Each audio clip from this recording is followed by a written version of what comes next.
বৃদ্ধাশ্রম থেকে শাশুড়ি মাকে চিঠি।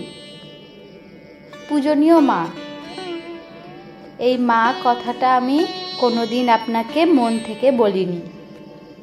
আজ আপনাকে খুব ইচ্ছে হলো একটা চিঠি লেখার, তাই খোলা আকাশের নিচে বসে আপনাকে চিঠি লেখা শুরু করলাম। জানি না এই চিঠি আপনার কাছে পৌঁছাবে কিনা। আমি সেই বৃদ্ধাশ্রমেই আছি যে বৃদ্ধাশ্রমের আপনি শেষ নিঃশ্বাস ত্যাগ করেছিলেন।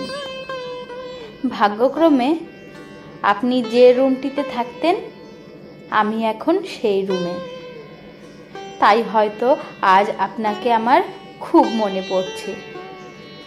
ক্ষমা চাইবার অধিকার আমি হারিয়ে ফেলেছি, তাও এই চিঠি লিখছি যদি আপনি ক্ষমা করে দেন।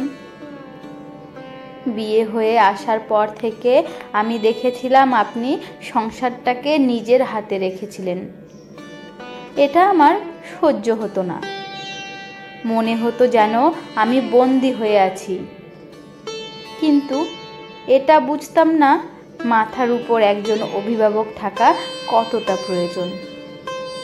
আপনি যখন বলতেন, বৌমা যতটা খাবে ততটা নাও, লোকসান করো না, এই কথাটা যেন আমার অসহ্য লাগতো।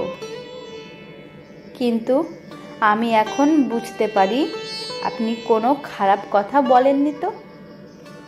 আপনি তো আমাকে না খেয়ে থাকতে বলেননি, লোকসান করতে মানা করছিলেন। আপনার হাতে যখন আপনার ছেলে মাসিক বেতন তুলে দিত তখন আমার খুব অসহ্য লাগতো। মনে মনে ভাবতাম কি করে আপনার কাছ থেকে মুক্তি পাওয়া যায়। আপনার কাছ থেকে মুক্তি পাবার জন্য আপনার ছেলের কাছে আমি বায়না করি আমি তার সাথেই যাব তার কর্মস্থলে। আপনার ছেলের প্রথমে অনুমতি না দিলেও পরে ঠিক মানিয়ে নেই কান্নাকাটি করে। বেশ ভালোই ছিলাম দুজনে। কিন্তু যখন আমি অন্তঃসত্ত্বা হই, ডাক্তার আমাকে বেড রেস্ট নিতে বলে, তখন আপনার ছেলে আপনাকে নিয়ে আসে আমাদের ভাড়া বাড়িতে। আপনি বাড়ির সব কাজ করতেন, আমাকে সেবা করতেন, তাও যেন আপনাকে আমার অসহ্য লাগতো। আমারও একটি পুত্র সন্তান হয়। আমার সন্তান আস্তে আস্তে বড় হতে থাকে, সব সময় ঠাম্মা ঠাম্মা করতে থাকে। আমার এই ঠাম্মা শব্দটা শুনে অসহ্য লাগতো। আমার ছেলেকে আমি ইংলিশ মিডিয়াম স্কুলে ভর্তি করি, কিন্তু আপনি বাংলা মিডিয়ামের যত কবিতা গল্প শোনাতে থাকেন। ছেলে জেদ করে বসে যে বাংলা মিডিয়াম স্কুলে পড়বে। এই ব্যাপারটা আমি কিছুতেই মেনে নিতে পারছিলাম না। আমাদের ভাড়া বাড়িতে দুটি রুম ছিল, একটাতে আমি আর আপনার ছেলে থাকতাম, অপরটিতে আমার ছেলে ও আপনি। ছেলে বড় হচ্ছে, তাই আর একটা রুমের প্রয়োজন ছিল। আমি আর আপনার ছেলে যুক্তি করলাম দেশের বাড়ি ও জমি বিক্রি করে এখানে নিজেদের বাড়ি তৈরি করব।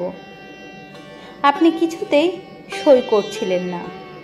এটা বলে ওটা আপনার শ্বশুরের ভিটা, ওখানে আপনার অনেক স্মৃতি জড়িয়ে আছে। শেষ পর্যন্ত আপনি সই করলেন। আপনার সাথে আমার কোনো মতেই বনিবনা হতো না, তাই স্থির করি আপনাকে বৃদ্ধাশ্রমে পাঠানোর। তখন আমার ছেলে হোস্টেলে পড়ে, তাই আপনার ব্যাপারে কিছুই জানতে পারিনি। আপনাকে বৃদ্ধাশ্রমে পাঠিয়ে বেশ কয়েকটা বছর ভালোই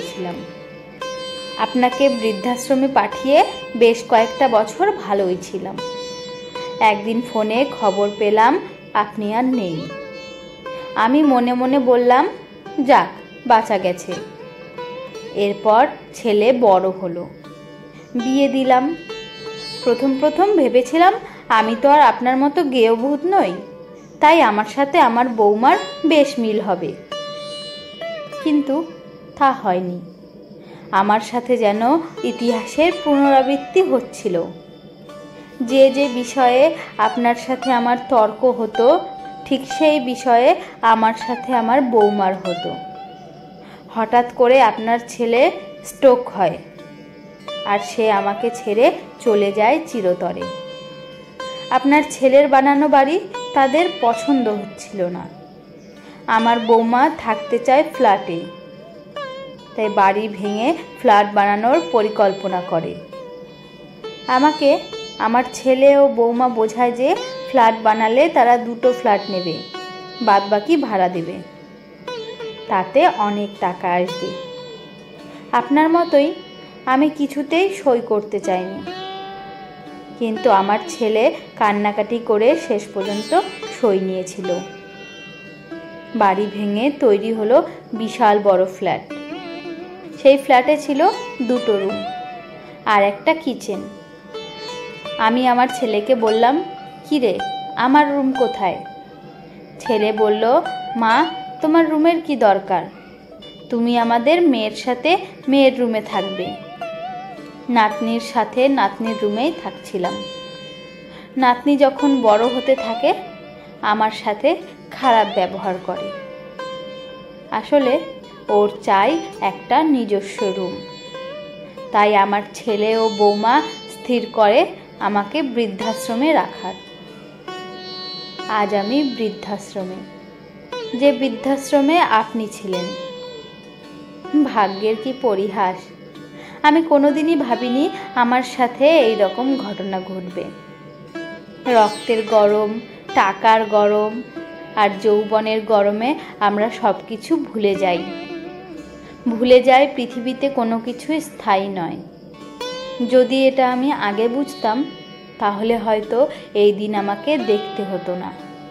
আমি আকাশের নিচে মিটমিট করে জ্বলে ওঠা তারাদের দিকে তাকিয়ে চিৎকার করে বলছি, মা, পারলে আমায় ক্ষমা করে দেন। ইতি আপনার নির্লজ্জ বৌমা।